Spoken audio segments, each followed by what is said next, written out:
Long de 1344 km, le corridor de Lobito est un projet majeur pour l'intégration régionale et la transformation économique en Afrique.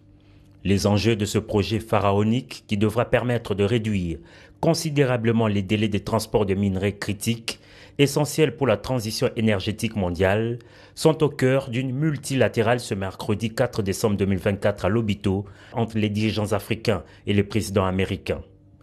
À l'aéroport Katumbela de la province angolaise de Benguela, c'était ce mercredi matin un chassé-croisé. La RDC, au cœur de ces initiatives pour son rôle stratégique, est représentée au plus haut niveau. Arrivé à 8h30, le président de la République Félix Antoine Tshisekedi Tshilombo est accueilli par le ministre angolais des Relations extérieures, Antonio Tete. Après les cérémoniales d'accueil, le chef de l'État congolais a rejoint au salon d'honneur les présidents angolais Joao Lorenzo, le Zambien Hakainde Hichilema et le vice-président tanzanien Philippe Pango.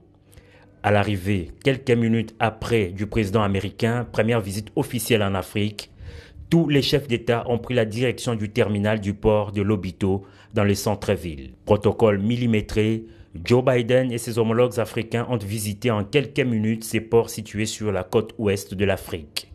Brève visite sanctionnée par une photo de famille. Et le point culminant, c'est à l'usine de transformation alimentaire du groupe Carino. Après une présentation de matériaux pour la construction de la tour, Joe Biden et Félix Tshisekedi se sont retirés pour un tête-à-tête de quelques minutes. Rien n'a filtré de cette rencontre en bilatéral. Autour d'une table ronde, peu après, les dirigeants africains et le président américain ont tour à tour parlé de l'importance de la concrétisation du corridor ferroviaire de Lobito.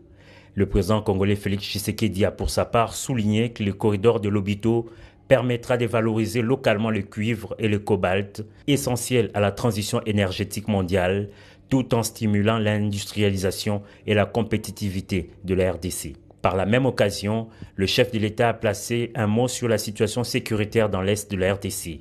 Félix Tshisekedi a insisté sur l'urgence d'une paix durable dans la région et a salué le rôle déterminant de l'Angola dans le processus de Luanda.